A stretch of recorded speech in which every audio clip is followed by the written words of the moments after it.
누구신가? 그럴 때 제일 먼저 떠오르는 생각이 뭐예요? 어떻게 알지? 응? 또 제가 복음을 전하면서 보이지 않는 하나님을 어떻게 알지?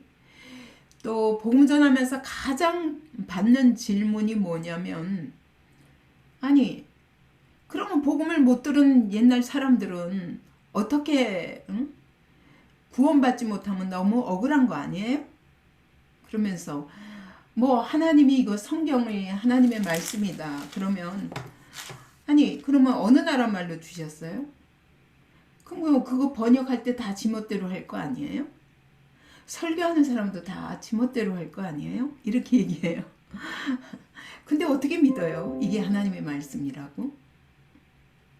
하나님을 어떻게 만나요? 보이지 않는데, 만져지지도 않는데. 근데 성경은 말씀합니다. 하나님이 진노하시고 불의로 진리를 막는 사람들의 모든 경건하지 않음과 불의에 대하여 하늘로부터 나타나나니 이는 하나님을 알만한 것이 그들 속에 보임이라. 이게 무슨 말이에요? 여러분, 하나님을 알만한 것, 이 알만한이 뭐냐면 너무 잘 알려져서 아주 친숙하다는 거예요. 모든 사람한테. 여러분, 모든 사람이 하나님을 알만하기 때문에 사실은 모든 민족이 심지어 식인종까지도 종교를 갖고 있어요. 그리고 이상하게도 제사가 있어요. 그게 암만 미개한 민족이라도 제사가 없는 민족은 없더라고요. 그 참 희한하다. 여러분, 개는 아무리 똑똑해도 종교 안 가져요. 종교라는 게 있을 수가 없어요. 이건 전혀 다른 문제예요. 하나님이 말씀하십니다. 우리에게 이미 하나님을 알만한 하나님이 아주 친숙하도록 지으셨다는 거예요. 우리에게. 하나님이 너희에게 잘 알려져 있다 하시면서 그들 속에 보임이라 그랬어요. 그 속이 뭔가? 여러분, 속이 뭐예요? 여러분, 속이 어딘가요? 마가복음에 보면 그랬어요. 하나님 말씀하시기를 속에서 나오는 그것이 너희를 더럽게 하느니라. 너희 속에서 하면서 곧 사람의 마음에서 그랬어요. 이 속은 마음을 말하거든요. 하나님이 우리 마음속에 하나님을 잘 알 수 있도록 이미 하나님께서 이 일을 그들에게 보이셨느니라. 보이지 않아서? 아니야. 넌 볼 수 있어. 너는 알고 있거든. 아주 친숙해. 내가 그렇게 명백하게 너희에게 알게 하셨어. 이것을 창세기에서는 뭐라고 말씀하시냐면 창세기 2장 7절에 하나님이 흙으로 사람을 지으시고 생기를 그 코에 불어 넣으시니, 근데 그 코에 생기를 불어넣었다고 그랬거든요. 우리가 생기가 뭔가. 그런데 이걸 원어로 찾아보면 살아있는 영이에요. 그래서 이 생기는 하이, 네샤마 그러거든요. 네샤마 하이. 살아있는 네샤마는 뭐냐면 영이에요.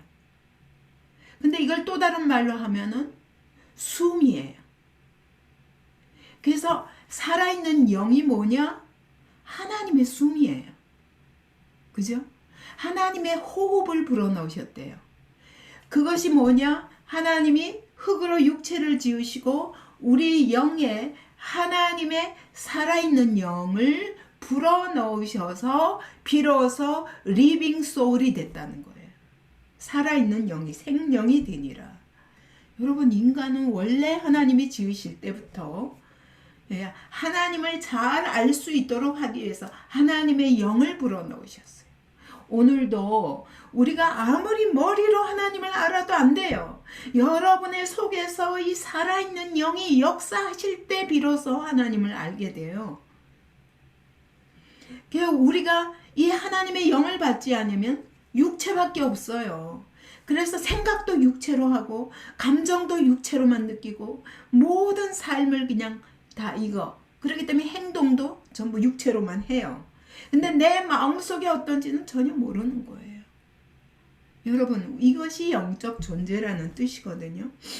그래서 이미 알려주셨기 때문에 불의로 진리를 막는 사람들에 대해서 진노가 있다라고 하셨어요. 불의로 진리를 막는다는 게 뭐예요? 하나님의 뜻, 하나님의 말씀, 하나님이 하시려는 모든 일들을 막는 불의가 우리 속에 있어, 이 마음 속에. 왜? 하나님이 죄를 지은 이후 떠났기 때문에. 그래서 여러분 자신을 믿으면 안 돼요. 여러분의 생각과 여러분의 마음과 여러분의 감정, 여러분의 모든 여태까지 뭐가 하고 싶은 정욕 한번 이게 발동을 하면 이게 절제할 수가 없어. 그죠? 이런 걸 믿으면 안 돼. 근데 나는 이걸 선으로 포장해서 나는 절대로 죄를 짓는 사람이 아니야. 난 너무 의로운 사람이야 라고 생각하기 때문에 여러분, 하나님 말씀을 받는 게 얼마나 어렵고 하나님이 우리 삶 속에서 영으로 역사하시는 거를 여러분 경험하기가 얼마나 어려운지 몰라요. 그래서 하나님은 우리에게 너희 안에, 너희 속에, 다시 말하면 너희 마음속에 내가 하나님의 영, 하나님의 살아있는 수음을 불어넣어서 생명이 된 존재야. 그러니까 너 잘 알아. 비록 하나님의 영이 우리 안에 계셨으나 그 영이 떠나셨어요. 왜? 우리의 범죄로 말미암아. 그러나 그 하나님의 영이 계셨던 흔적이 있어요. 그래서 이걸 가리켜서 성경은 뭐라고 말씀하시냐? 양심이라고 말씀하시는 거예요. 하나님이 우리에게 양심을 주셨어요. 그래서 이 양심을 찾아보면 뭐라고 말하냐면 하나님을 향한 선한 마음을 말해요. 다시 말하면 하나님의 뜻을 깨달아 알 수 있어요. 양심을 통해서. 여러분, 우리가 사람을 미워하면 이게 죄라는 거 안 되니까.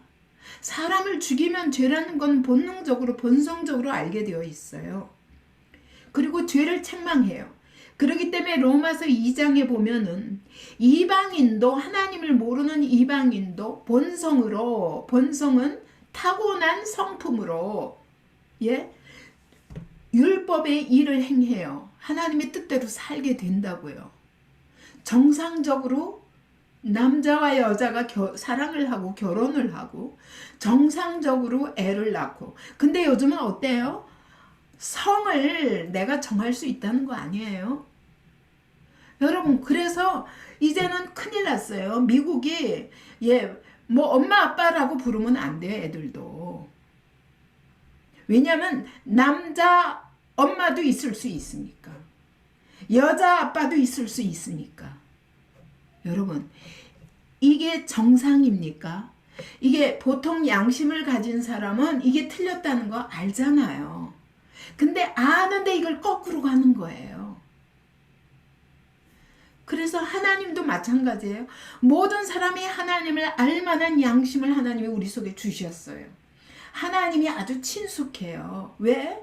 하나님의 형상대로 지으셨기 때문에. 그런데 여러분, 이거 거슬러 가는 거예요.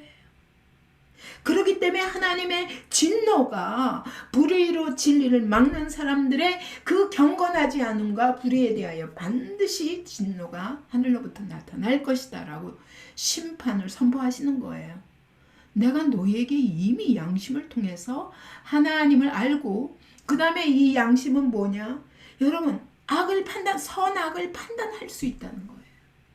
하나님을 알면 그러거든요. 선악을 판단할 수 있어. 여러분, 아담과 하와가 선악을 판단을 못해서 선악과 먹었어요? 알았다니까. 너무 알았다니까요.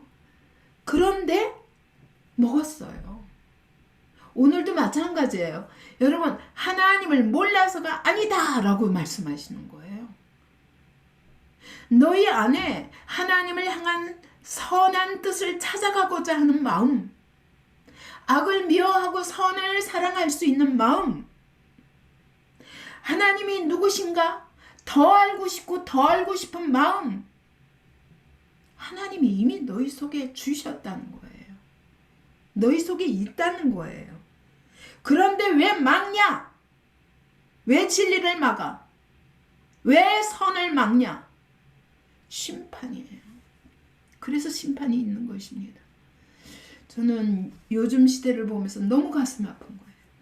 아, 하나님이 정말 심판하지 않으실 수 없는 시대가 됐구나.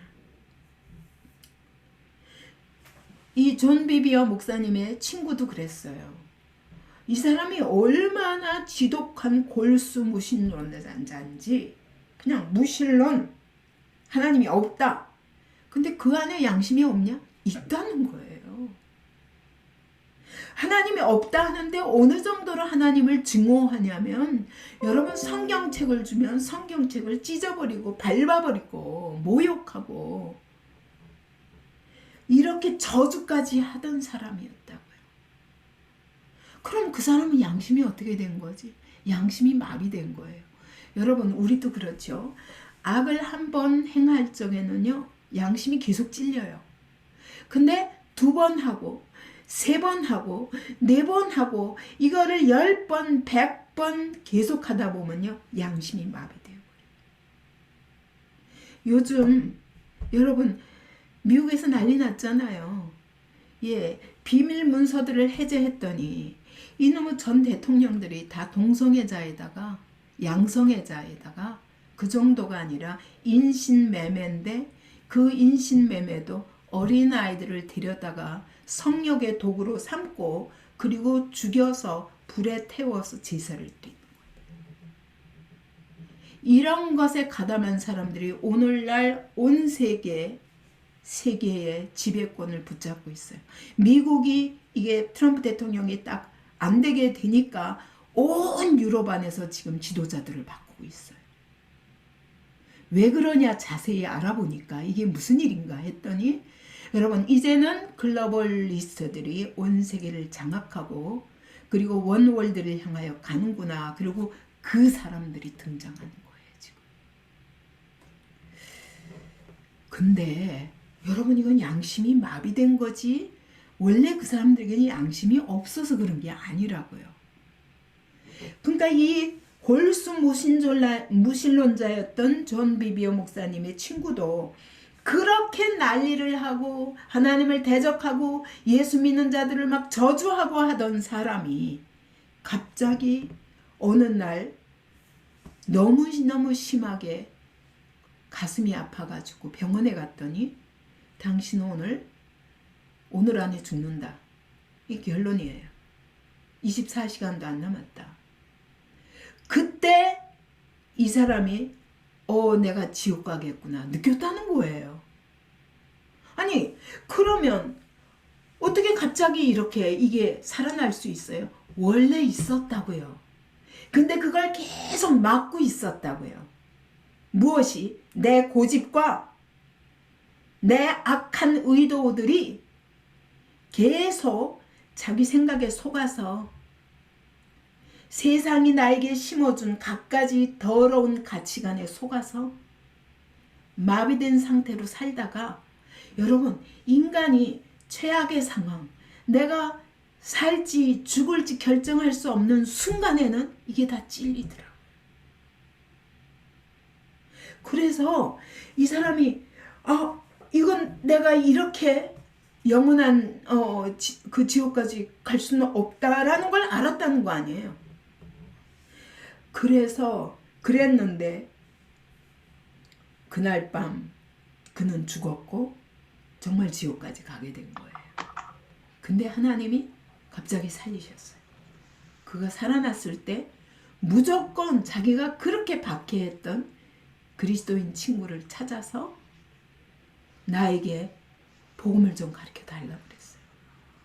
여러분 모든 사람이 이런 상태라는 거를 여러분 우리가 분명히 깨닫고 그래야 여러분 담대하게 복음 전할 수 있어요.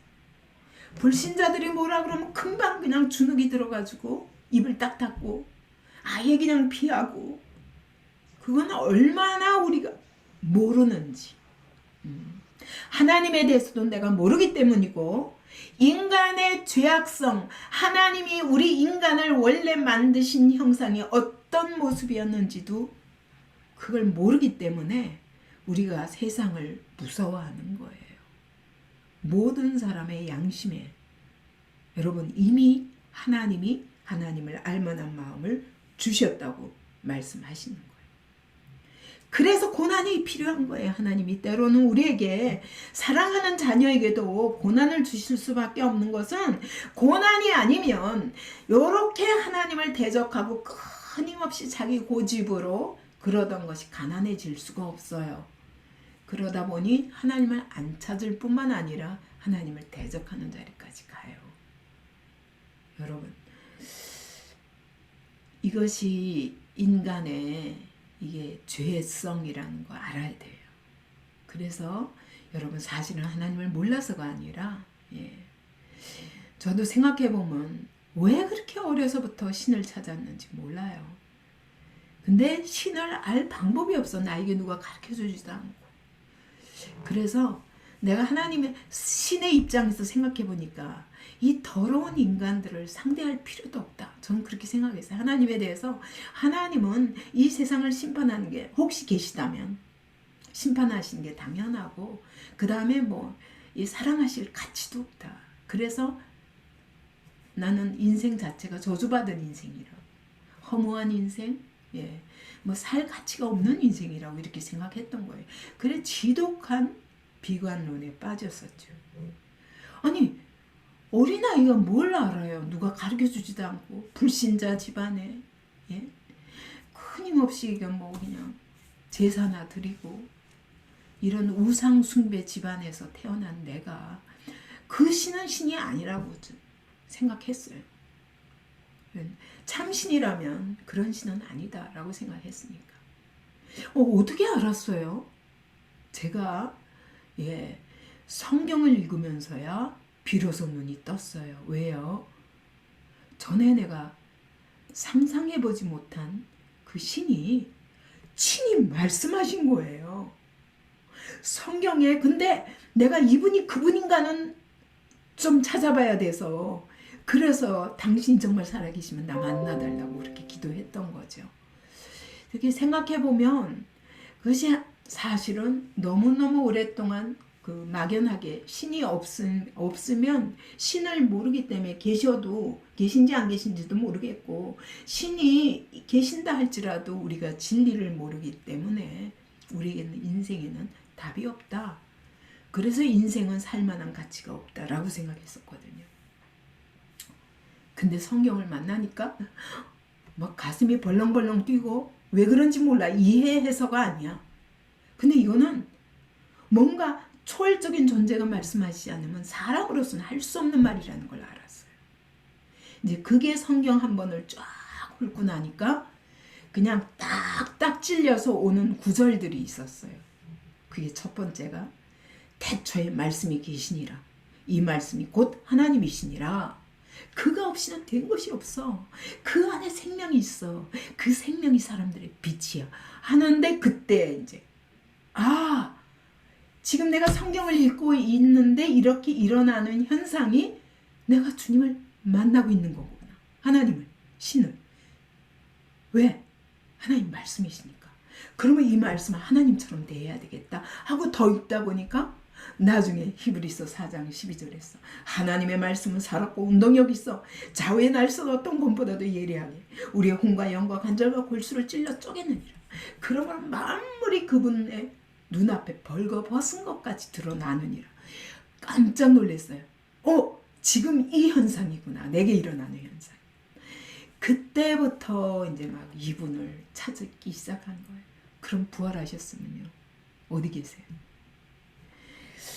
여러분, 이렇게 나같이 복음을 듣지도 못하고, 교회가 바로 뒤에 있어도요 관심도 없었던 사람이에요.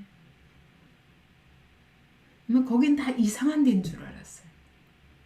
부모님한테 그렇게 들어가지고 누가 전도하러 우리 집에 삐걱하고 문을 초인종 누르고 들어오려고 그러면 우리 할머니하고 어머니가 동시에 소리 질러요. 우리는 불감이다요. 그러면 들어오지도 못해요. 그래서 나도 혼자 있을 때 아무도 없고 나 혼자 있을 때도 누가 삐걱하고 들어오면 무서워요. 그래서 우리는 불감이다요. 그랬던 사람이에요. 그게 내가 성경을 보면서 떠오르면서 얼마나 눈물이 나는지. 하나님이 나를 알려주기 싫어서 안 알려주신 게 아니라 내가 막고 있었구나. 이게 불의로 진리를 막는 거예요.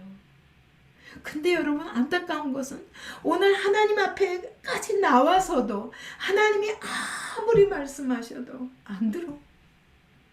자기는 이해했다고 말해요. 근데 자기 식으로 이해했기 때문에 하나님의 마음과 전혀 달라. 응? 이게 우리의 문제예요. 왜 교회를 수십 년 다녀도 구원받을 수 없는가? 나는 이게 내 인생의 최고의 문제였어요. 내가 예수 믿고 나서 왜 사람들이 나는 교회 안에 있는 사람들은 다 천사인 줄 알았어. 그래서 교회 달려가서 막 다 예수님 같아. 왜냐하면 저 안에 다 예수님이 계실 거니까. 근데 그 안에서 너무 잘 믿는 내 모습을 보고 시기 질투하고 나를 밀어내고 끊임없이 목사님에게 모함하는 사람들이 있다는 거를 제가 1년 후에 알았어요. 목사님이 내게 얘기해 주셔서 알았다니까. 그렇게 순진했다니까. 너무 기뻤어요. 모든 사람이 다 천사 같은데 여러분 이 우리로 하면 사랑방이죠. 사랑방에 가서 막 이 감격을 간증하려고 그러면요. 입을 딱 막아요. 누구는 처음부터 그렇지 않은 사람이 있는 줄 알아? 너 혼자 은혜 받은 줄 알아? 입 다물어. 나도 예전에 그랬어. 나는 이해할 수가 없어요. 근데 어떻게 왜 변하지? 여러분.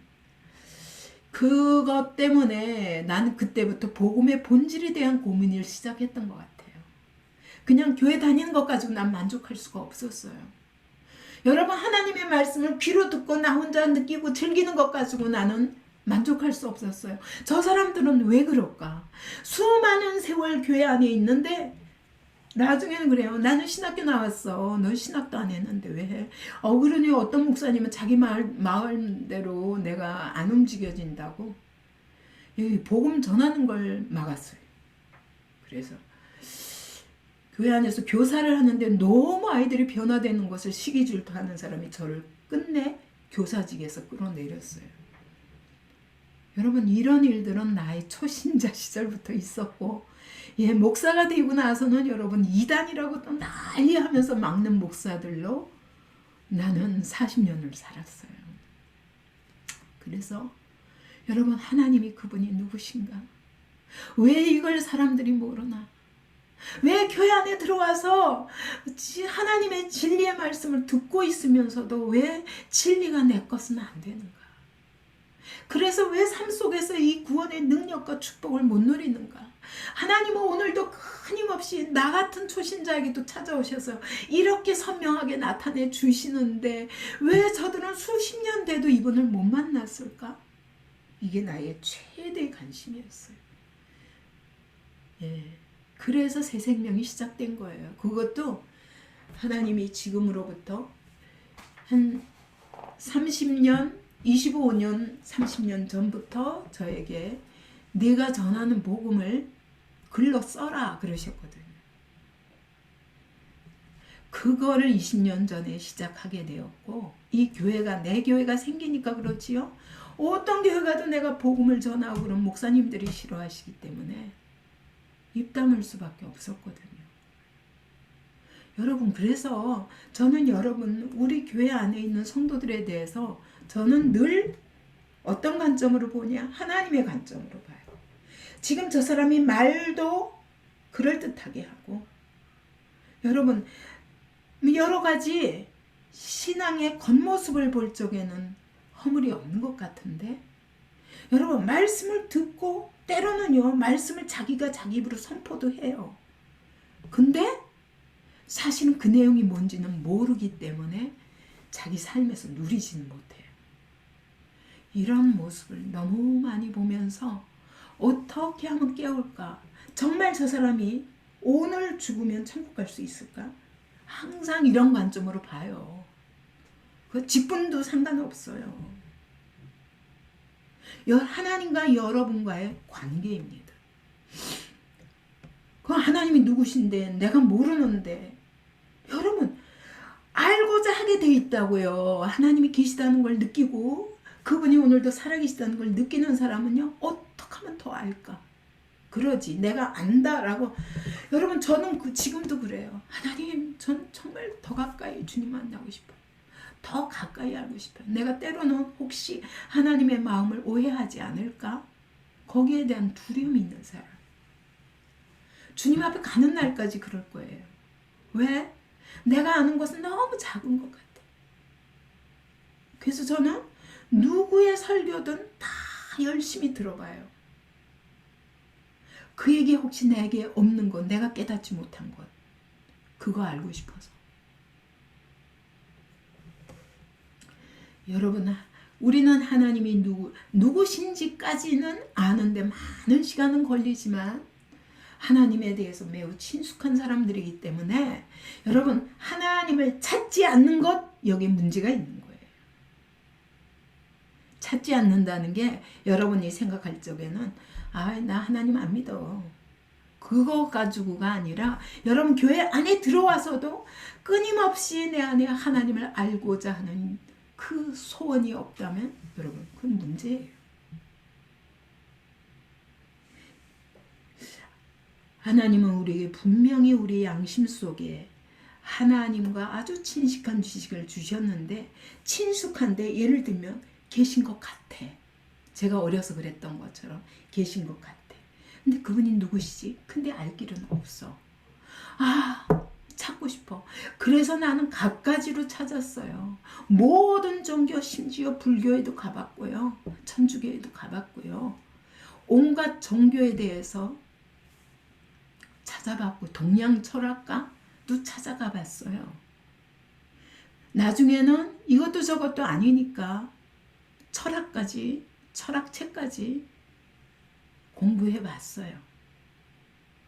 그래도 없다. 어디에 또 없구나. 여러분, 이렇게 찾는 마음이 있다니까. 그렇게 찾는 세월을 내가 예수 믿기 전에 30년의 세월이 보니까 끊임없이 찾았으나 찾을 수 없다가 딱 말씀을 만나니까 그냥 막 이분이구나 하게 된 거예요. 여러분, 누구나 사실은 안 알려져도 이 마음은 있다는 거예요. 근데 우리가 내가 복음을 만난 것만큼 다른 사람에게 전하지 않는다면 여러분 이것은 정상적인 하나님과의 관계가 아니에요. 인간의 양심 속에 분명히 하나님이 주셨고 여러분 또 하나님이 만물 속에 주셨다고 말씀하십니다. 하나님은요 절대로 자기를 감추시는 분이 아니에요. 특별히 인간에게 대해서 하나님은 자기 자신을 절대로 감추시지 않아요. 왜? 원래 그분을 닮은 존재로 지으시는 것이 그분의 목적이기 때문에. 하나님은 자기를 나타내시기를 기뻐하시는 하나님. 그래서 아모스서 3장 7절에서는 여호와께서는 자기의 비밀을 그 종 선지자들에게 보이지 아니하시고는 결코 행하심이 없으시니라. 여러분, 하나님은 하시는 일도 미리 말씀하시고 하셔요. 그래서 선지자가 있는 거예요. 선지자들에게 미리 말씀하시는 거예요. 그래서 여러분 그들의 말에도 귀를 기울여 봐야 돼요. 물론 때로는 그게 틀릴 수 있어요. 근데 하나님은요 항상 그러더라고요. 제가 이제 이 예언에 관한 부분도 많이 여러 사람들에게 아주 초신자 때부터 제가 하나님을 직접 만났기 때문에 누구든 하나님의 음성을 들었다 하면 다 귀를 기울였어요. 그래서 그러는데 이것이 성령님이 아니면요 이게 딱 거슬러지더라고요. 그럼 왜 그런가? 그것까지 연구했어요. 왜 저분은 이렇게 말씀하시나? 예, 근데 왜 틀릴까? 거기 보면 여러분이 회개가 온전하게 되지 않은 사람은, 다시 말하면 나는 죽고 오직 그리스도로 사는 사람이 아니면 잘 틀리더라고요. 자기 정욕에 따라서 얼마든지 하나님의 음성을 사단이 속닥일 때 얼마든지 속을 수 있더라고요. 그래서 영분별을 알게 되었어요. 아, 저 사람이 진짜 성령의 사람인가? 아닌가? 100%인가? 아니면 50%인가? 90%인가? 이런 것들이 분별이 되는 거예요. 그러나 나는 어떤 음성도 요만큼이라도 하나님의 음성이 있으면 다 취하려고 했었기 때문에 여러분 정말 하나님이 말씀하시고 일하시는데 하나님은 항상 두 가지로 말씀하시더라고요. 정확하게는 어떤 사람 반드시 이렇게 하실 것이다 하지만 그것이 될 수도 있고 안 될 수도 있어요. 너희가 순종하면 이렇게 하실 것이고 불순종하면 이렇게 하실 것이다. 이게 항상 따르더라고요. 이걸 분별하면 여러분 우리가 예언도 바로 분별할 수 있어요. 근데 오늘날 목사들이 이 은혜를 인정하지 않으니까 목사들은 무조건 예언하는 사람이 다 잘못된 사람. 그래서 이게 하나님의 교회가 쪼개지고, 예, 전 이거 정말 안타까워요. 예, 우리는 아무도 완전한 사람이 없어요. 혹시 저 사람을 통해서 하나님 뭐라고 말씀하시나 귀를 기울이는 겸손이 없으면 여러분은 사단에게 매이게 되어 있습니다. 그래서 여러분 교회 안에서도 다른 성도들의 은혜를 질투하거나 깎아내릴 것이 아니라 여러분 귀를 기울이고 두려움으로 들어야 돼요. 혹시 어린아이의 음성을 통해서라도 하나님 말씀하시지 않나? 왜? 내가 온전하게 하나님의 말씀을 받고 있다고 생각한다면 여러분 이렇게 노력할 필요가 없는데 우리는 내가 불완전하기 때문에 다른 사람을 통해서 일하실 수 있다는 것을 늘 먼저 귀를 기울이고, 예, 그게 원래 정말 정직한 사람의 태도예요. 하나님은 자기를 나타내시기를 기뻐하세요. 계속 나타내십니다. 우리는 그 나타내시는 것에 대해서 여러분은 얼마나 알고자 하십니까? 계시란 하나님이 감추신 비밀을 열어 보여주시는 거예요. 사모하시기 바랍니다. 하나님이 오늘도 우리에게 보여주시는 것들을 듣고 깨닫고 더 깊이 알기를, 그래서 순종하기를 여러분 사모하는 우리가 되기 바랍니다. 세상은 얼마나 어리석으냐. 예, 바울이 아데네에 갔더니 알지 못하는 신에게라는 단도 있더라 라고 말하면서 너희가 알지 못하고 섬기는 그가 누구인지 내가 알려주리라. 그러고 복음 전하는 거예요. 근데 뭐 그들이 듣나요? 안 듣죠. 막 거절해요. 알지 못하는 신으로 족해요. 여러분 이렇게 우리가 어리석대니까 하나님 그 친숙하고 더 알고자 하는 선한 마음을 주셨는데 안 찾아요. 그러다가 이제 죽을 자리에 놓이면 그때서야 급해가지고 딱 무릎 꿇는 거예요. 그래서 인간에게는 여러분 나는 내가 보기엔 그래요. 나를 비롯한 모든 인간에게는 고난이 불가피하더라. 안 그러면 가난해질 수가 없어요. 그래서 여러분이 고난 때문에 내가 하나님을 알게 되었다는 고백이 있다면 감사하세요. 그 고난. 결코 그거는 하나님이 여러분을 너무 가까이 만나주고 싶으시기 때문에 주시는 고난이에요. 그래서 고난이 내게 유익이요 축복이라고 다윗이 말하는 거예요. 자, 그래서 사도행전 17장 27절에 보면 그러거든요. 이게 하나님이 이렇게 자기를 나타내시기 때문에 하나님은 나타내시는데 여러분 이것은 하나님이 너무 크시기 때문에 우리가 처음부터 다 알면 얼마나 좋겠어요. 저도 정말 하나님에 대해서 그냥 잘잘잘잘 말할 수 있었으면 좋겠는데 아직도 하나님에 대해서 제 안에 그러실까 안 그러실까 뭐 이런 것들이 늘 있잖아요. 우리 연약함 때문에. 그래서 사람으로 하여금 하나님이 이렇게 다 알려주시지는 않았지만 여러분 하나님 알만한 이 양심을 주셨기 때문에 더듬어 찾아 알게 하려 하셨다 그랬어요. 응? 더듬어 찾아 발견하게 하려 하심이로되 그랬어요. 그냥 알려주셨는데 여러분 이제부터 나 따라와. 응? 나 찾아봐. 더 가까이 와. 더 가까이. 더 가까이. 이렇게 부르신다는 거예요. 근데 내가 아는 요 작은 머릿속의 지식 가지고 난 알아. 그래서 나 하나님 믿는다니까. 근데 여러분 하나님 보시기엔 여러분이 너무 하나님의 마음과 여러분의 마음이 전혀 딴 곳에 있고 하나님의 생각과 여러분의 생각이 너무 딴 데 있어요. 그래서 우리가 얼마나 나도 모르게 하나님 앞에 패역하게 행하게 되는지 내 딴에는 이게 옳다고 생각하면서 하나님 미워하시는 짓을 하고 있다고. 그래서 일반 계시란 뭐냐.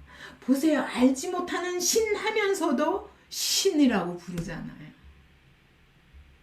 이게 하나님은 온 세상에 인간의 마음속에만 아니라 온 세상에 그 자신의 존재와 하나님의 일반적인 뜻에 대해서 이미 간접적으로 나타내 보이셨다는 거예요. 그래서 하나님을 모른다고 할 사람이 없어. 우리 안에만 있는 게 아니라 이 밖에는 자연 만물에게 다 주셨어요.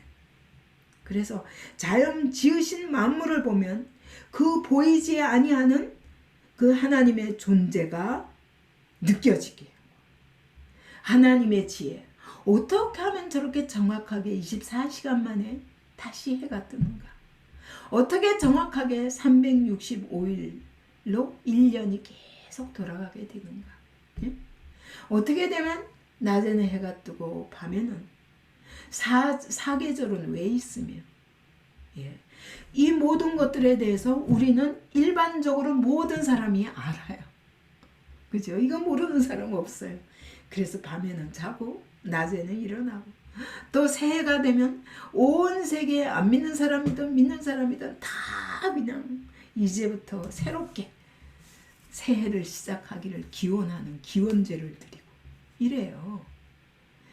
인간의 양심 속에 하나님을 이렇게 친숙하게 알기 때문에 하나님을 이렇게 친숙하게 알게끔 누구에게나 주신 것은 자 이제 네가 알지 하나님이 계시다는 건 알겠지. 그러면 점점 그 뜻을 찾아와. 그죠? 여러분 지금 찾아야 돼요. 여러분이 아는 하나님은 너무 조그매. 너무 조그매서 내가 보기에는 너무 오해가 많아. 하나님께 대한 오해가. 그것 때문에 우리의 삶엔 너무 오류가 많아. 응? 그래서 여러분 이거는 하나님을 찾아가는 이 양심, 선한 양심, 하나님의 뜻을 찾아 하나님이 어떤 분이신가 더 알고 싶어서 이거 찾아가는 양심은 여러분 이것을 성경은 선한 양심이라고 그래요. 그래서 베드로후서에서도 그러죠. 베드로후서에서도 그 말씀하시기를 이게 세례를 가리켜서 뭐라고 하시냐면 자 이게 세례란 뭐냐? 하나님을 향한 선한 양심의 강군이라 그랬어요. 정말 내가 하나님을 향해서 이제 더 나아가겠습니다. 라고 하는 것이 세례라는 거예요. 그래서 그 육체의 더러운 것을 제하는 게 아니라 내 양심이 하나님을 향하여 더 선한 뜻이 무엇인가 그걸 찾아가는 것이 세례다.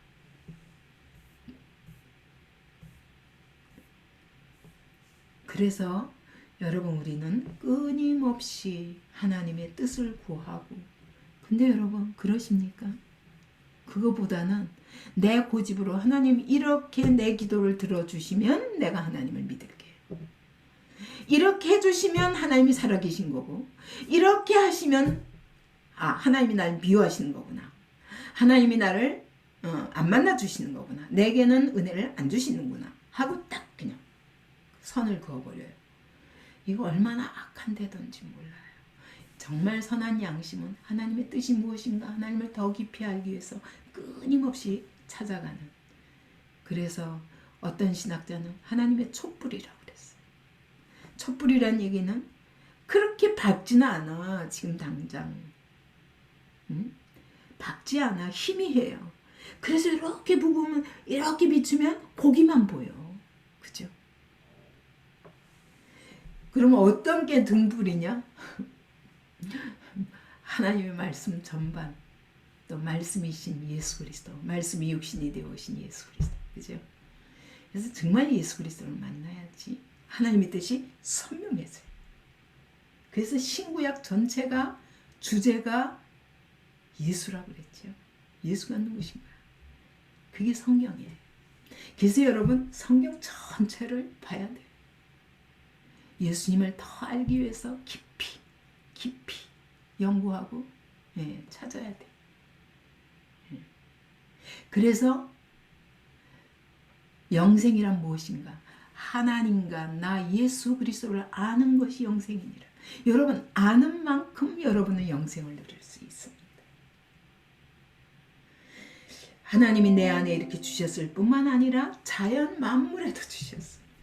그래서 여러분 제가 옛날에 과천에 처음 교회를 세울 때 이제 그때 거의 7교회를 한꺼번에 도왔거든요. 거기에 어느 날 들으니까 과천 지역에 그때 이제 처음 개발될 때예요. 이단들이 50%가 들어와 있다는 거예요. 이단이. 왜냐면 몰라요. 처음에는 이게 이단인지 아닌지. 왜냐면 아파트마다 이제 과천 신도시가 생기면 이게 엄청 값도 오를 거고 모든 좋은 인구들이 들어오리라 생각하니까 너도 다 모였어요. 그래서 이 집도 교회고 저 집도 교회고 그 다음에 아파트 아직 진흙탕인데 거기다가 천막을 쳐놓고 교회라고 예배드리고 막 산에다가 막 차려놓고 여기저기 막 개발할 단계니까 그랬거든요. 그때 제가 결심했어요. 내가 이 이단들을 내어 쫓으리라. 그래서 이제 한꺼번에 7교회를 도우면서 그 교회들을 세운 적이 있었거든요. 근데 그때 제가 기도할 곳이 없는 거예요. 그래서 산으로 갔어요. 왜냐면 가천에 관악산이 있잖아요. 바로 이제 그 아파트 단지에서 얼마 안 가면요 이렇게 산으로 올라가는 길이 있거든요. 그래서 산으로 갔어요. 새벽 5시에 제가 늘 기도하는 시간 5시였기 때문에 깜짝 놀랐어요. 제가 산에 갔더니 구석구석에 불이 켜 있는 거예요. 산에다가 돌 위에다가 이렇게 누가 불을 켜놓고 다 누군가 앉아 있어요. 기도하는 거예요. 그래서 처음에는 그리스도인들인가? 그리고 너무 좋아서 봤더니 전부 무당들인데 여러분 물에다가 원래 가천골이 무당골이었어요. 그래가지고 이게 그릇에다가 이게 주전자 같은 데다가 물을 퍼가지고요 양동이하고 수건하고 막 이렇게 가지고 올라가는 거예요. 촛불하고. 그리고 돌마다 다 그냥 불을 켜놓고 찾는 거예요. 그때 내 마음이 너무너무 가슴 아프면서 저 사람들도 사실은 지금 하나님을 찾고 있는 거예요. 근데 그리스도인들은 뭐하지? 이런 생각이 들었어요. 그래서 막 그 사람들을 놓고 막 기도한 적도 있었어요. 산에 올라가서 내가 이 마귀들과 싸우는 이 전쟁이구나.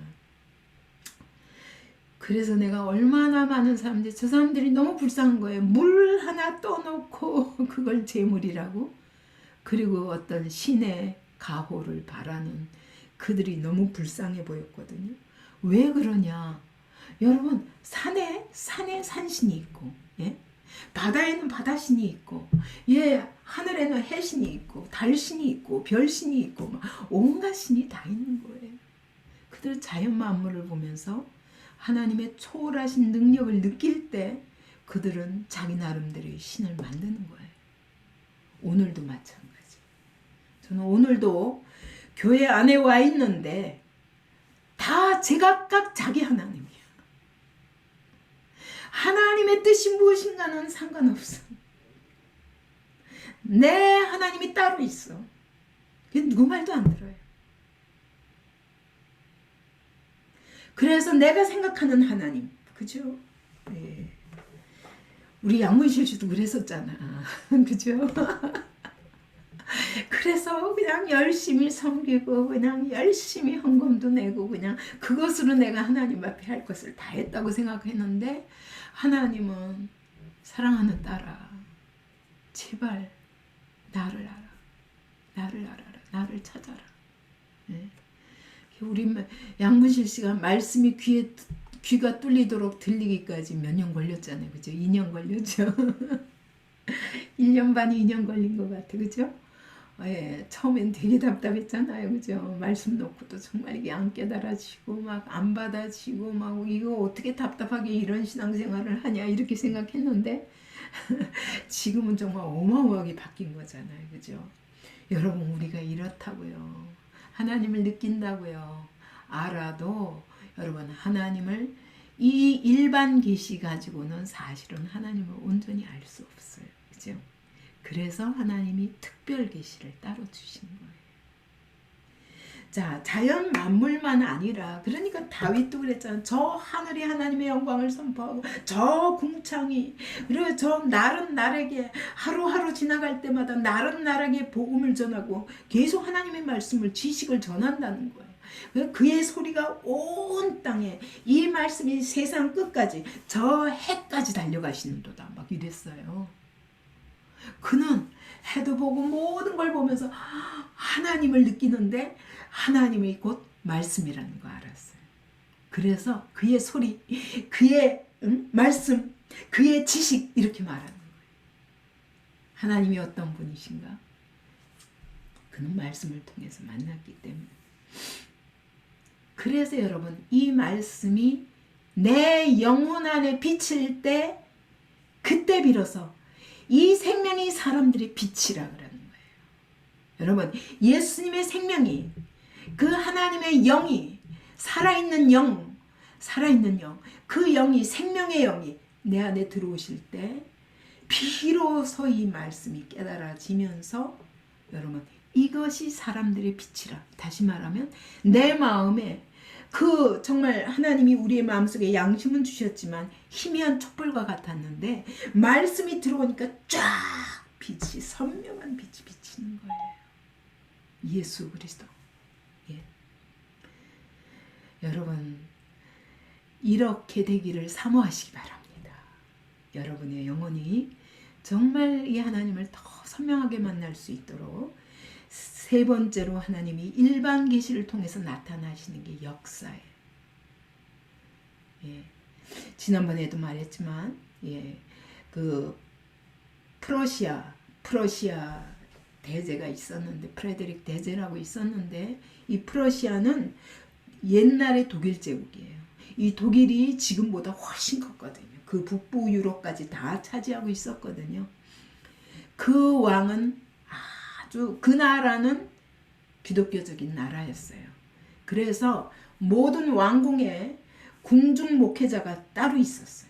궁중 목회자가 왕에게 하나님의 말씀을 가르치기도 하고 그 전파하기도 하고 하나님의 뜻을 나타내기도 하고 예배도 드리고 이랬어요. 근데 18세기 때 프레드릭 대제라는 사람이 아무래도 자기는 도무지 성경이 안 믿어지고 하나님이 안 믿어지니까 자 이게 정말 정말 이 성경이 진리라는 강력한 진짜라는 강력한 증거가 있으면 이게 좀 내놔라 그랬더니 증거를 내놓으려니까 그 공중 목회자가 한마디로 이렇게 말했습니다. 이스라엘입니다. 그랬어. 그러면서 이스라엘 역사를 쫙 얘기했어. 이스라엘 역사 속에서 하나님이 어떻게 일하셨는데 그게 성경에 그대로 있잖아요. 그죠? 그때는 18세기니까 아직 몰랐지만 결국 이스라엘은 회복됐잖아요. 2500년 만에. 나라가 없어진 지 2500년 만에 어떻게 나라가 다시 서요. 이거는 수천 년이 지나도 변함없는 하나님의 말씀대로 이루어진 일이었고 하나님이 이스라엘 통해서 하나님이 이 세상 역사에 그분이 살아계시고 그분이 말씀하신 대로 일하신다는 증거를 주셨습니다. 그래서 오늘도 우리는 이스라엘을 하나님의 그 산 증거로 여기고, 여러분 그 이스라엘 안에 하나님의 뜻이 온전히 이렇게 되리라 하신 대로 다 이루어져야 돼요. 이스라엘의 온전한 구원이 이루어져야 돼요. 그것을 이 마지막 때에 우리는 기도 제목 삼는 것입니다. 그래서 이와 같이 일반 계시를 통해서 인간의 양심과 만물과, 자연 만물과 그리고 역사를, 세상 역사들을 통해서 하나님이, 그분이 뭘 나타내시냐? 자신이 계신 것과 그 다음에 그분의 일반적인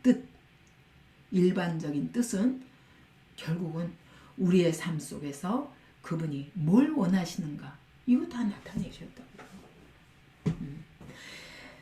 자, 그런데 우리에게는 이 더 밝혀지기 위해서, 촛불이 등불처럼 밝혀지기 위해서 하나님이 특별 계시를 주셨는데, 그 목적은 뭐냐? 구원이에요. 구원. 죄인들을 구원하시겠다는 거예요. 그분의 그것이 특별 계시의 목적이에요. 그래서 여러분, 성경의 모든 목적은 구원에 초점이 맞춰져야 되고, 우리의 신앙생활의 모든 초점은 구원에 맞춰져야 됩니다. 예. 그래서 자, 특별 계시를 통해서 하나님이 어떻게 하셨냐? 처음에는요, 성경도 없었을 때 여러분 제일 먼저 선지자들에게 나타나셨어요. 아브라함에게 나타나셨고, 그죠? 천사들의 모습으로 나타나시기도 하고, 말씀으로 나타나시기도 하고, 또 이스라엘 백성에게 나타나실 때는 모세를 통해서 자, 이스라엘 준비시켜라 하시고는 자, 사흘 만에 나타나시는데, 완전히 그냥 시내 산에서 그냥 막 불꽃이 튀고 막 천지가 흔들리고 막 구름이 그냥 시커먼 구름이 모이고 불이 막 터지고 그랬어요. 이게 하나님인가 그랬어요. 근데 그게 아니라 그 모든 것이 지나간 후에 세미한 음성으로 말씀하여 가라사대 하고 말씀으로 말씀하셨어요. 뿐만 아니라 모세에게 산으로 올라오라 하시고 시내산에서 돌판에 직접 기록하셨어요. 그분이. 예, 모세가 쓴 거 아니에요. 모세가 새긴 거 아니에요. 돌판에 새기신 분은 주님이세요. 그분이 직접 새겨서 십계명도 주셨고, 그 다음에 630가지의 율법들을 주셨어요. 말씀으로.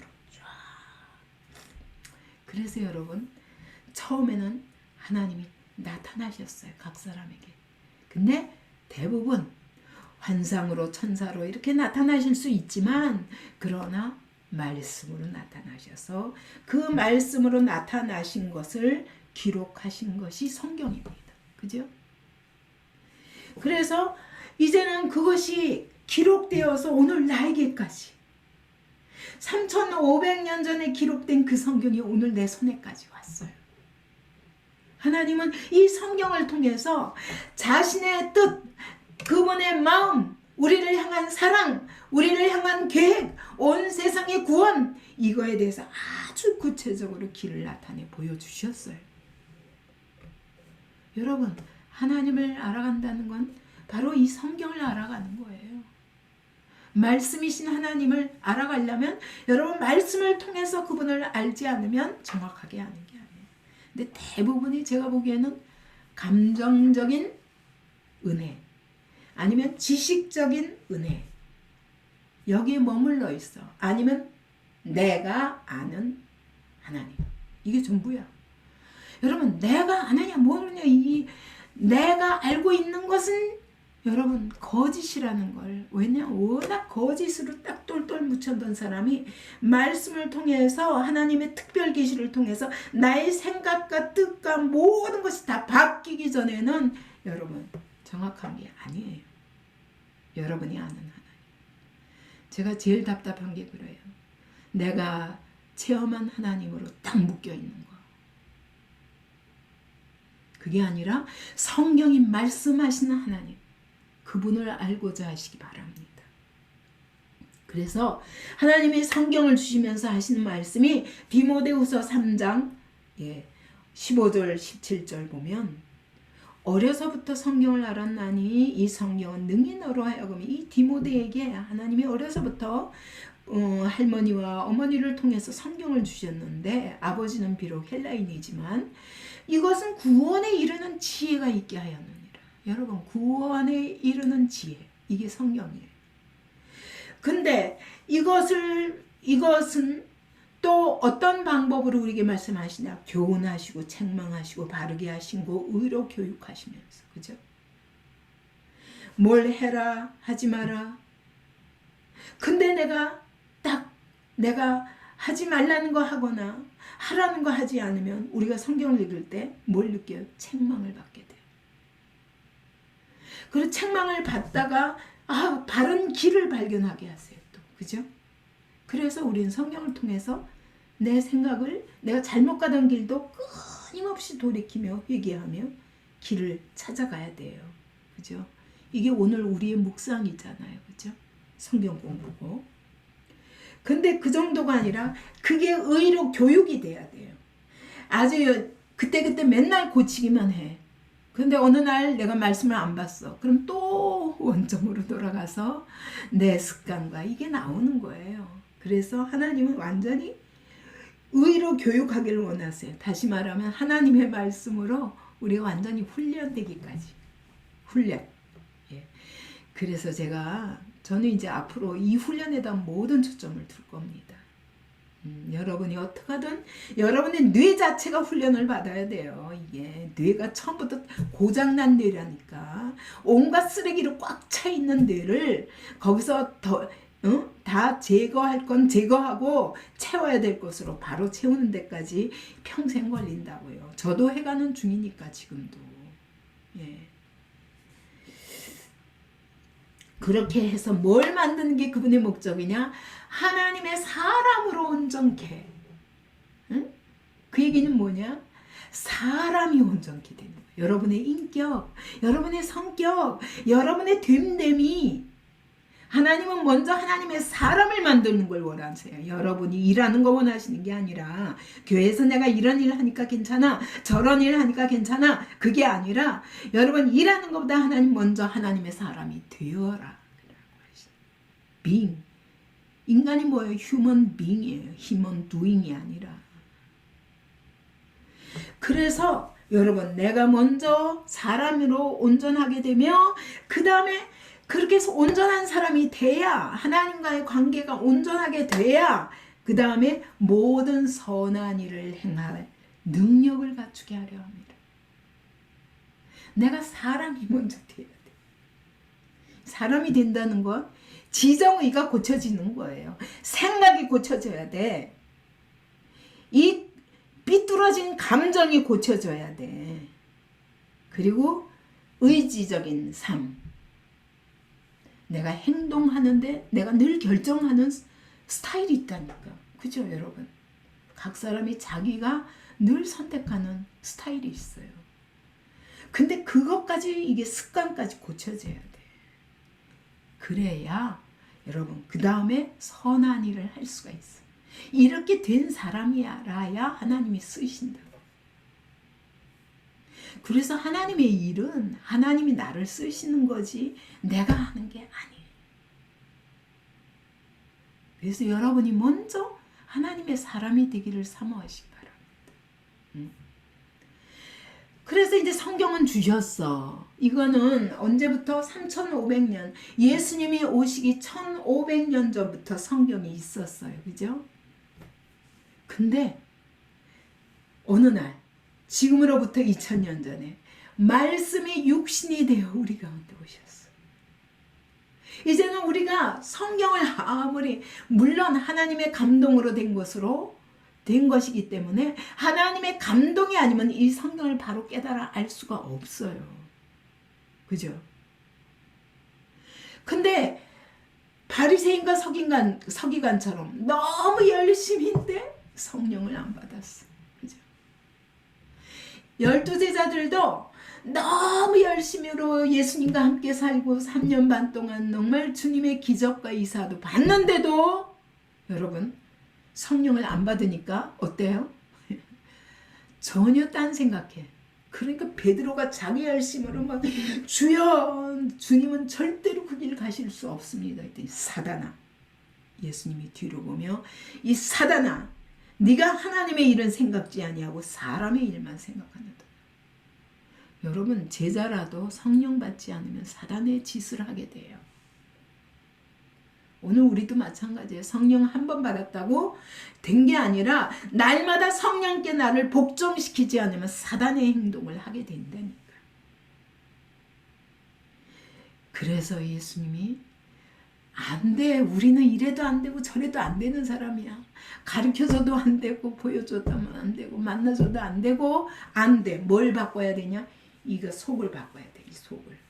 그래서 예수님이 오셔서 우리의 죄를 이 더러운 양심, 이 썩은 양심, 만물보다 거짓되고 심히 부패한 이 양심에 예수의 피를 발라주시기 위해서 오셨고, 그걸로 끝난 게 아니라, 그리고 그 피를 바르실 뿐 아니라 죽으신 예수께서 부활하셔서 성령으로 다시 오셨어. 우리 안에 성령으로 내 안에 들어오셔서. 그러지 않으면 예수님을 보내셨어요. 그분이 나를 위해서 피 흘리심으로 우리의 죄를 속죄하신 것이 예수님의 생애라면, 그분이 부활하시고 승천하셔서 그 다음에 우리에게 하신 일은 성령을 보내신 일이에요.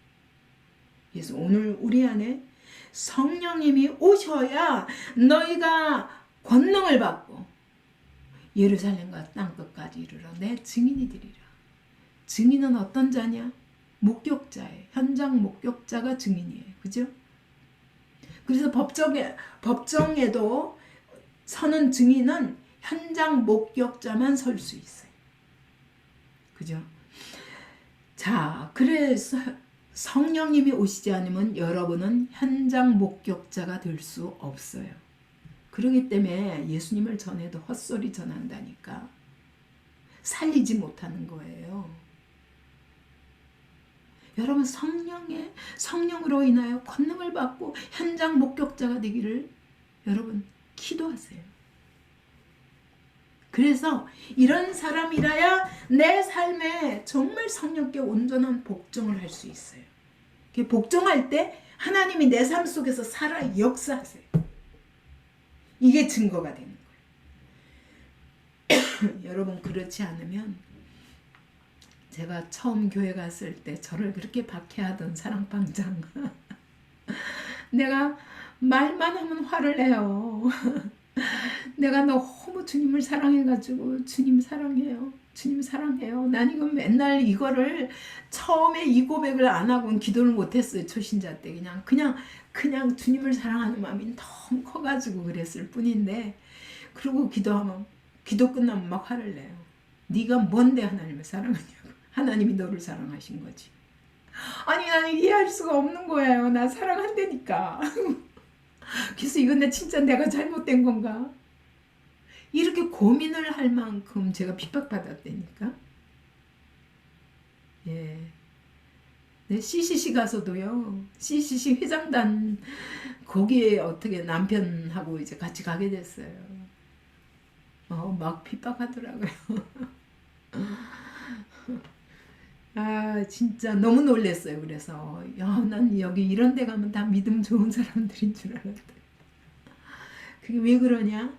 여러분, 성령 못 받으면 그래요. 난 신학교 나왔는데 너 신학교 나오기 전에 입 벌리지 마. 이렇게 얘기해요. 여러분, 우리가 이렇게 무서운 거예요.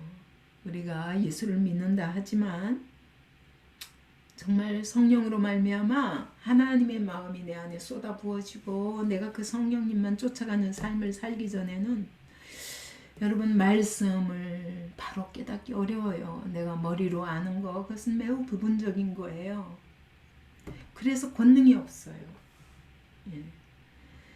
이제 그분들이 결국은 나중에는요, 우리나라에 아주 굵직굵직한 다 기독교계 리더들이 됐거든요. 엄청 칭찬받는. 근데 나는 알아요. 그분들의 영적 정체는 뭔지. 그러니까 한국교회가 이렇게 될 수밖에 없는 거예요. 여러분, 내 증인이 되리라. 예수님은 이런 사람만 증인 삼으세요. 그래서 여러분 이제 오늘 특별 계시가 여러분 어떤 사람에게는 만나주시고 어떤 사람에는 안 만나주시던 시대가 있었어요. 그래서 그들을 통해서 성경을 기록하게 하셨고 기록된 성경을 통해서 우리가 주님을 알아가려고 애쓰지만 여러분 이 성령 받지 않고는 더 정확하게 할 수가 없어요. 응? 그래서 여러분 이런 사람에게 권능이 있는 거예요. 권능. 예, 복음 전할 때 살아나는 역사가 일어나요. 예. 그리고 하나님이 친히 증거해 주세요. 그러다 보니 저는 초신자 때부터 너무 핍박을 받으니까 근데 불신자들은요 저를 좋아하더라고요. 오히려 왜냐면 궁금하던 게 뭐 풀려서 그런 것 같아요. 그들이 아주 믿어가는 과정에는 그 시간이 필요하지만 근데 누가 제일 핍박하냐 교회 리더라는 사람들이 제일 핍박하더라. 그날은 내가 정말 뭐가 잘못돼서 그런가 너무 고민했어요. 그렇기 때문에 저는 제가 배울 사람이 없었던 거예요. 그랬는데 하나님이 저에게 이런 복음의 증인으로 삼으시기 위해서 그런 아픈 시간들을 주셨던 것 같아요. 그걸 통해서 주님밖에는 의지할 수 없도록. 그래서 저는 교회에 대해서든 신앙생활에 대해서든 모든 게 성경을 통해서지 여러분 내 생각이라는 게 없어요. 왜냐면 경험한 적이 없었거든. 나는 교회도 경험한 적이 없었던 사람이 교회를 세우기 시작했잖아요. 그러니까 맨날 주님 앞에 기도하는 거예요. 어떤 교회예요? 어떻게 해야 돼요? 맨날 저는 몰라요. 주님 가르쳐 주세요. 지금도 그래요. 저는. 예, 주님 저 정말 어리석어서 주님이 앞장서 가주시지 않으면 전 한 걸음도 갈 수가 없습니다. 그래서 이렇게 성령 받은 사람들을 하나님은 한자리에 모아둔 곳이 교회예요. 여러분. 그렇기 때문에 교회 안에도 성령 받지 않은 사람은 교회에 속할 수가 없어요. 여러분 이 교회가 내 교회인가 아닌가 이런 사람들 그래서 또 이 교회가 아닌 것 같고 또 그래서 저 교회를 떠돌아다니고 저 교회를 떠돌아다니고 나 알아요. 그 사람들은 진짜 성령의 사람들이 아니에요. 여러분 성령으로 말미암아 예수를 만난 사람들은 여러분 어떤 교회든 그 교회 한 자리 가면은 이것이 주님의 몸이라는 거 알아요. 교회는 그리스도의 몸이라 그랬잖아요. 그리스도의 지체니라 하셨어요. 그리스도의 몸이기 때문에 여러분 교회 하면 그냥 주님밖에 안 보여요. 그 주님이 머리가 되시고 나는 거기 딱 붙은 몸 중에 하나일 뿐이야. 근데 이 사람 저 사람 다 모였어. 거기서 어떤 사람은 지체에 속하지 않은 사람도 있어요. 이런 사람은 따로 놀아. 맨날 따로 놀아. 꼭 교회 거슬러 가고 교회 반대하고 따로 가요. 근데 진짜 성령의 사람들은 여러분 여기에 어떤 사람이 있든지 그게 중요한 게 아니라 내가 그리스도와 딱 합해 있다는 걸 알기 때문에 그 교회 세우기 전에는 못 나가겠더라고요. 그래서 제가 정말 저는 어떤 교회를 가도 주님이 이제 그만 옮겨라 그러시기 전에는 절대 안 떠났어요. 막 핍박받고 뭐 온갖 오해받으면서도 안 떠나. 왜? 주님 때문에. 주님 고쳐주세요. 이 교회 고쳐주세요. 내가 그 교회를 사랑하고 그 사람들을 사랑하기 때문이 아니라 주님을 사랑하기 때문에 나는 이 교회를 버릴 수가 없어요. 왜요? 그들은 이게 내 교회다 하지만 주님의 교회이기 때문에. 이게 내가 온 세계 교회를 향한 주님이 주신 마음이에요. 그래서 이게 내 사명이구나 안 것은 주님이 처음부터 아무것도 모르는 나에게 교회를 세워라, 교회를 세워라, 교회를 세워라. 네가 어디로 가든지 온 세계 어디로 가든지 교회를 세워라. 난 이해할 수가 없어. 난 교회가 뭔지도 모르는데 나보고 세워라 하시는 이야기가 뭔가 했는데 하나님이 이 심장을 주신 거야. 주님을 너무 사랑하기 때문에 주님이 어떻게 일하시는지는 알아. 그리고 알면 내가 아무리 내가 싫은 것이라도 난 순종할 수 있는, 순종할 수 있을 만큼, 내가 싫은 것이라도 순종할 수 있을 만큼 난 주님 사랑해요. 그거 한 가지 때문에, 주님을 사랑하기 때문에 교회를 보면요, 너무 연약해서 막 정말 한심한 교회를 보면요, 이게 아우 저 교회는 안 돼, 이래야 되는데 저는 그게 아니에요. 이 교회야말로 주님의 도움이 필요하다.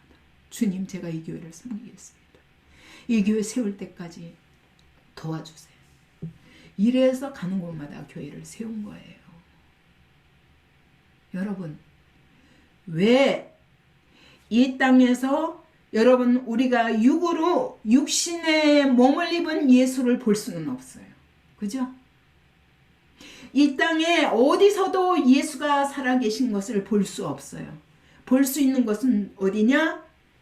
살아있는 그리스도인. 그 다음에 살아있는 교회예요. 이 살아있는 그리스도인들이 다 모인 곳이 살아있는 교회예요. 그래서 하나님은 교회를 그리스도의 몸이라 하는 것은 그분은 지금 하나님 보좌 우편에 올라가셨어. 우리는 그분을 육체로 볼 수 없는데 너희가 아직도 이 땅에서 볼 수 있는 그분의 육체가 있다. 뭐냐? 교회야 라고 말씀하시죠. 나는 그렇게 받았어요. 그래서 나는 교회를 바라보는 눈이 다른 사람들과 다릅니다. 이 교회는 내 교회, 저 교회는 네 교회 이러고 싸우는 게 아니라 저는 모든 교회를 향한 주님의 마음을 알아요. 연약할수록 그 교회를 안타까이 여기시는 주님의 마음을 알아요. 그래서 나는 나를 핍박하는 교회라도 난 살려야 되겠다. 도와야 되겠다. 이게 난 마지막 사명이라고 생각하고 지금은 여러분 교회가 무너지고 있는 것들을 보고 있잖아요.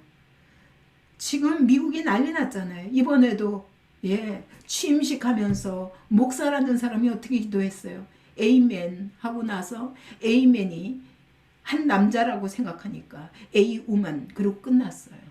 예수 이름 없어요. 자, 이제부터는 교회에 대한 엄청난 핍박과 화장실도 남녀 구분이 없도록 무서운 세상이 오고 있습니다. 여러분, 그게 그 나라일 뿐인 줄 아세요? 이게 온 세계적인 유행이에요. 앞으로 우리가 맞이할 시대는 이런 시대입니다. 정신 차려야 돼요. 지금 교회가 무섭게 무너지고 있을 이때에 하나님은 그래서 흩어진 교회를 세워라. 여러분, 제가 처음부터 받은 사명이 이것이었어요. 하도 목사도 없고 건물도 없는데 교단에 속하지도 않았는데 너희가 교회냐?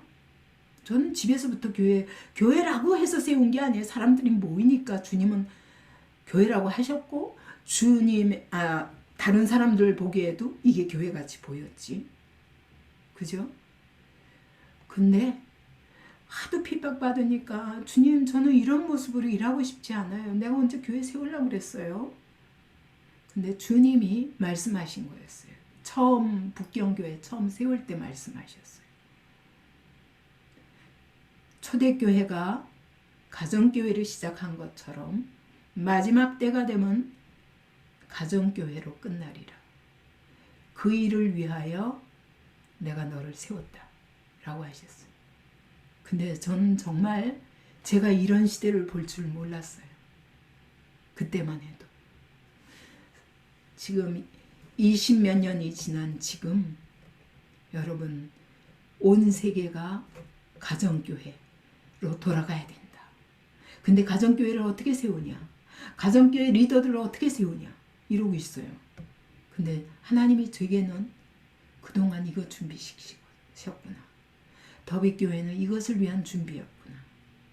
그렇기 때문에 우리 이은하 집사님도 지금 한 영혼에게 전하지만 여러분 이게 바로 우리 이은하 집사님이 어쨌든 이 안에서 들었던 것 가지고 여러분 거기서부터 하나님이 일을 시작하시는 거예요. 교회의 모습이냐 아니냐가 중요한 게 아니라 하나님은 한 사람 한 사람의 몸이 곧 교회예요. 저는 여러분 한 사람을 교회로 봅니다. 저는 모든 성도들이 제자를 세우는 제자 되기를 기도합니다. 여러분 한 사람 한 사람이 이제는 어디로 가든지 북경에 있든지 서울에 있든지 미국에 있든지 이제 상관없어요.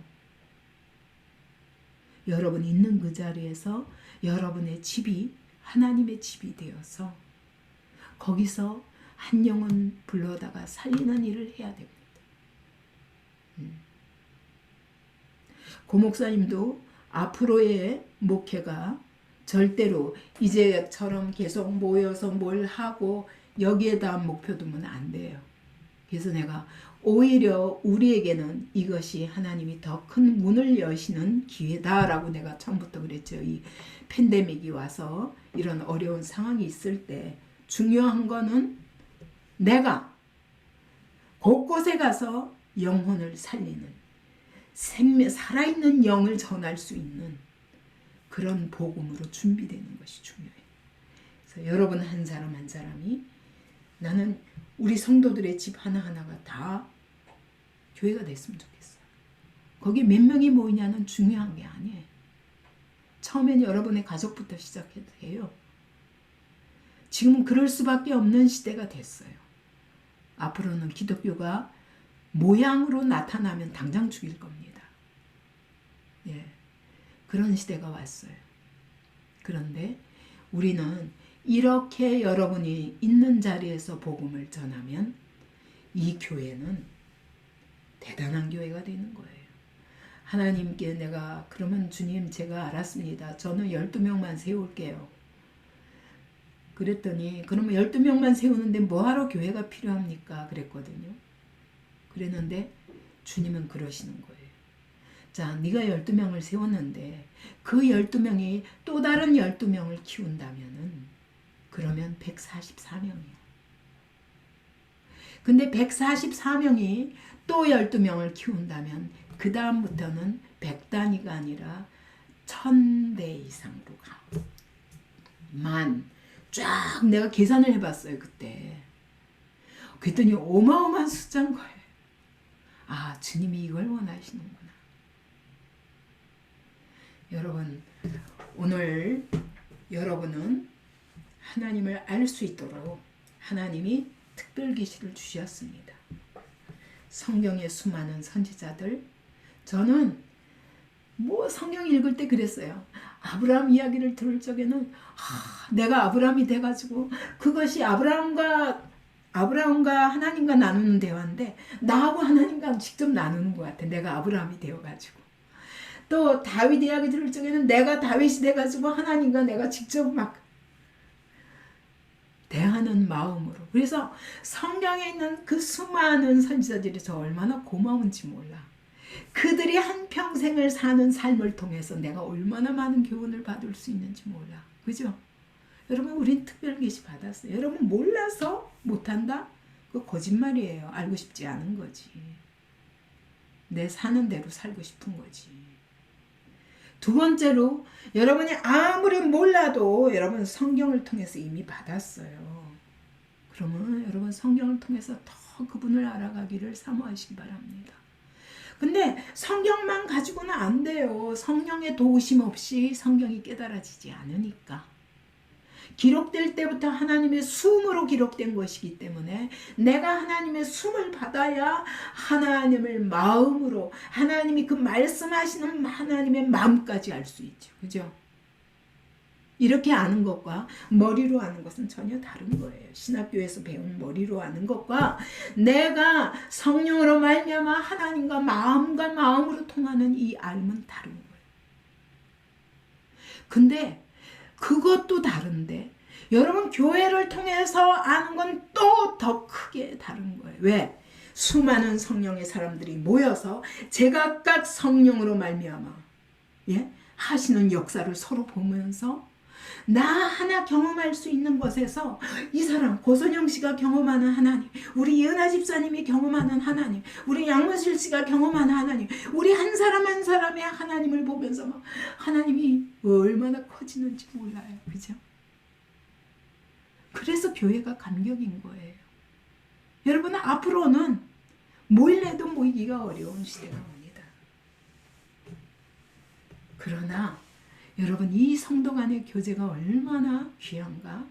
그건 영으로 이루어져야, 성령으로 말미암아 하나 되어야 여러분 우리가 서로 못 만나도 늘 만나는 것 같이 그런 새로움으로 우리 나눌 수 있습니다. 저는 앞으로 이거 줌 말고 이런 코너를 누군가 크리스찬이 만들었으면 앞으로는 여러 가지로 문제입니다. 예, 이 빌 게이츠가 만드는 그런 백신도 여러분 DNA를 조작하는, 유전자를 조작하는 그런 코스가 들어있기 때문에 여기서부터 짐승의 표가 시작된다라고 예, 선지자들이 선포합니다. 그리고 실제 그런 저는 아무런 선지자나 믿지 않아요. 실제로 과학적 증거와 뉴스와 이 모든 걸 연구해서 하나님의 말씀과 함께 전하는 선지자가 아니면 난 안 믿어요. 그건 진짜 기도하는 사람은 그럴 거지. 목숨 걸고 기도하는 사람들. 그러면 여러분 우리가 이 시대에 어떻게 예, 정말 하나님의 교회를 지켜서 내가 하나님의 교회가 되지 않으면 그러면 아무도 살릴 수 없습니다.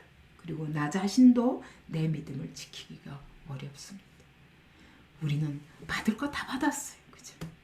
다 받았어요.